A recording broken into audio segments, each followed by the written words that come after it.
আসসালামু আলাইকুম। Dhaka holiday BD থেকে আমি মল্লিকা মৌ। তো আজকে আপনাদের সাথে নতুন আইটি টপিকস নিয়ে কথা বলতে যাচ্ছি। তো আজকে মূলত যে টপিকসটা নিয়ে কথা বলবো সেটা হচ্ছে ডেনমার্কের ভিসা টাইপস নিয়ে। তো ডেনমার্কের জন্য মূলত কী ধরনের ভিসা টাইপস হয়ে থাকে এবং ডেনমার্ক ঘোরার সবচেয়ে বেস্ট সময় কোনটি এবং ডেনমার্কে আপনি কোথায় কোথায় ঘুরবেন এগুলো নিয়ে আজকে আমি আপনাদের সাথে সংক্ষিপ্ত আকারে কিছু তথ্য শেয়ার করব। তো প্রথমেই আমি ডেনমার্কের ভিসা টাইপস নিয়ে কথা বলছি। তো ডেনমার্কে যারা যাবেন আসলে তারা কী ধরনের ভিসা টাইপস নিয়ে যাবেন এই ভিসা টাইপস নিয়ে আজকে আপনাদের সাথে কিছু ইনফরমেশন শেয়ার করব। তো প্রথমেই আমি বলছি যে ডেনমার্কের জন্য যে ধরনের ভিসা টাইপসগুলো হয়ে থাকে সেগুলোর মধ্যে একটি হচ্ছে আপনার Shenzhen visa, student visa, transit visa এবং ফ্যামিলি ভিসা। তো এই চারটা হচ্ছে আপনার ডেনমার্কের জন্য মেজর ভিসা এবং এই চার ধরনের ভিসা ছাড়াও আপনার ডেনমার্কের জন্য আরও কিছু ভিসা রয়েছে। তো প্রথমে আমি সেনজেন ভিসাটা আসলে কি সেটা নিয়ে কথা বলছি। সেনজেন ভিসাটা হচ্ছে যারা স্বল্পমেয়াদী ভ্রমণের জন্য যাবেন এই ভিসাটা মূলত তাদের জন্য এবং এই ভিসাটি আপনাকে ডেনমার্কে 90 দিনের মতো থাকার আপনার পারমিশন দেবে, অর্থাৎ 3 মাস পর্যন্ত আপনি স্থায়ীভাবে ডেনমার্কে থাকতে পারবেন। তো এর পরের ভিসাটি হচ্ছে আপনার স্টুডেন্ট ভিসা। তো স্টুডেন্ট ভিসাটা হচ্ছে যারা 3 মাসেরও বেশি সময় ধরে ডেনমার্কে পড়তে যাবেন এই ভিসাটা মূলত তাদের জন্য এবং আপনার স্টাডি কমপ্লিট না হওয়া পর্যন্ত আপনি ডেনমার্কে থাকতে পারবেন। তো এরপরটি হচ্ছে আপনার ট্রানজিট ভিসা। এই ট্রানজিট ভিসাটা মূলত হচ্ছে আপনার ডেনমার্কের বিমানবন্দরে স্থানান্তরের জন্য যে ভিসাটি ইস্যু হয়ে থাকে, তো এই ভিসাটা হচ্ছে মূলত আপনার ট্রানজিট ভিসা। এবং ফ্যামিলি ভিসা, এই ভিসাটা মূলত হচ্ছে আপনার ডেনমার্কের পরিবারের সদস্যদের জন্য, অর্থাৎ পিতা মাতা, আনম্যারিড নাবালক, এছাড়াও আপনার হাজব্যান্ড ওয়াইফ, তো এদের জন্য মূলত এই ভিসাটি ইস্যু করা হয়ে থাকে। তো ডেনমার্কের জন্য মূলত এই ভিসাগুলো ছাড়াও আপনার job seeker visa, business visa, tourist visa এবং হচ্ছে আপনার রেসিডেন্স পারমিট ভিসা, তো এই 4 ধরনের ভিসা হয়ে থাকে।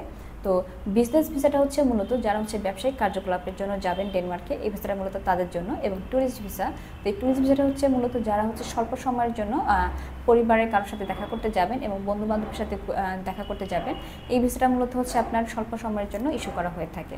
তো ট্যুরিস্ট ভিসার জন্য মূলত আপনার যে ডকুমেন্টসগুলো থাকতে হয়, তো সেই ডকুমেন্টসগুলো নিয়ে আমি আপনাদের সাথে আমার গত এপিসোডগুলোতে কথা বলেছি। ডেনমার্ক এবং নেদারল্যান্ডসের জন্য আসলে মূলত কী ধরনের ডকুমেন্টস লাগবে ট্যুরিস্ট ভিসার জন্য। তো আজকে আমি আপনাদের সাথে সংক্ষিপ্ত আকারে এই ট্যুরিস্ট ভিসার ডকুমেন্টসগুলো শেয়ার করছি।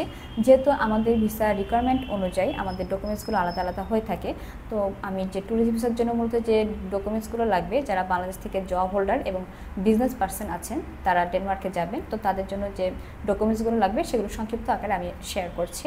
এবং যারা ডিটেলসে এটা জানতে চাচ্ছেন যে ট্যুরিস্ট ভিসার জন্য মূলত কী ধরনের ডকুমেন্টস লাগবে, এটা আপনারা আমাদের ফেসবুক পেজে, আমাদের ঢাকা হলিডে বিডির ফেসবুক পেজে গিয়ে আমার কিছু ভিডিও রয়েছে ডেনমার্ক এবং নেদারল্যান্ডসের ট্যুরিস্ট ভিসার জন্য, তো সেই ভিডিওগুলো আপনারা দেখে আসতে পারেন।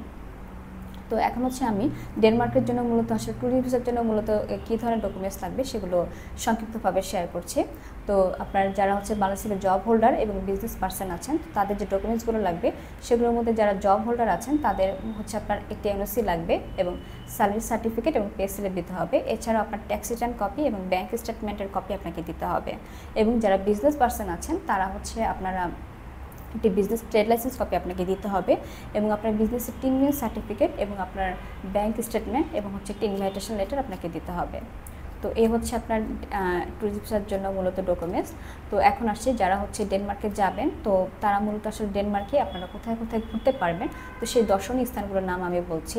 তো ডেনমার্কের যে ক্যাপিটাল রয়েছে, অর্থাৎ ডেনমার্কের রাজধানী কোপেনহেগেন, তো এই কোপেনহেগেনে আপনারা যেতে পারেন, কারণ কোপেনহেগেনে আপনার অনেক নিদর্শন রয়েছে। তার মধ্যে একটি আপনার আইকনিক আপনার লিটল মারমেড মূর্তি। তো এটা দেখার জন্য আপনার বিশ্বের অনেক লক্ষ লক্ষ মানুষ আছে এটা দেখার জন্য। তো আপনারা যারা কোপেনহেগেনে যাবেন তারা মূলত স্থানটি পরিদর্শন করে আসতে পারেন। তো এরপরে আরেকটি স্থান রয়েছে আরহাস। তো এই আরহাসে আপনার মূলত একটি প্রাচীন শহর ডেনমার্কের এবং এই প্রাচীন শহরে আপনার অনেকগুলো মিউজিয়াম রয়েছে। এবং আরেকটি আপনার রোজকিল্ড। তো এই রোজকিল্ডে মূলত আপনার ক্যাথিড্রাল মিউজিয়াম এবং ভাইকিং শিপ মিউজিয়াম রয়েছে এবং এই মিউজিয়ামগুলোতে দেখার জন্য আপনার প্রচুর পর্যটন প্রত্যেক বছর সেখানে ভিড় করে। তো মূলত এই স্থানগুলো রয়েছে ডেনমার্কের এবং এছাড়াও আরও কিছু স্থান রয়েছে, যেমন আপনার রিবে এবং আলবার্গ। তো এই স্থানগুলো দেখার জন্য আপনার প্রচুর লোক আসে, আপনার প্রচুর পর্যটন আসে প্রত্যেক বছর ডেনমার্কে। তো মূলত আপনারা যারা ডেনমার্কে যাবেন তারা এই স্থানগুলো আপনারা দর্শন করে আসতে পারেন। তো এখন আসি ডেনমার্ক মূলত ওয়েদারটি কীরকম। তো ডেনমার্কের ওয়েদার আপনার মূলত নাতিশীতোষ্ণ, অর্থাৎ না শীত না ঠান্ডা। এবং ডেনমার্কে আপনার জুন থেকে অগাস্ট মাস, এটা আপনার ঘোরার জন্য খুবই বেস্ট টাইম। তো যারা যাবেন তারা অবশ্যই জুন থেকে অগাস্ট মাসে যাওয়ার চেষ্টা করবেন।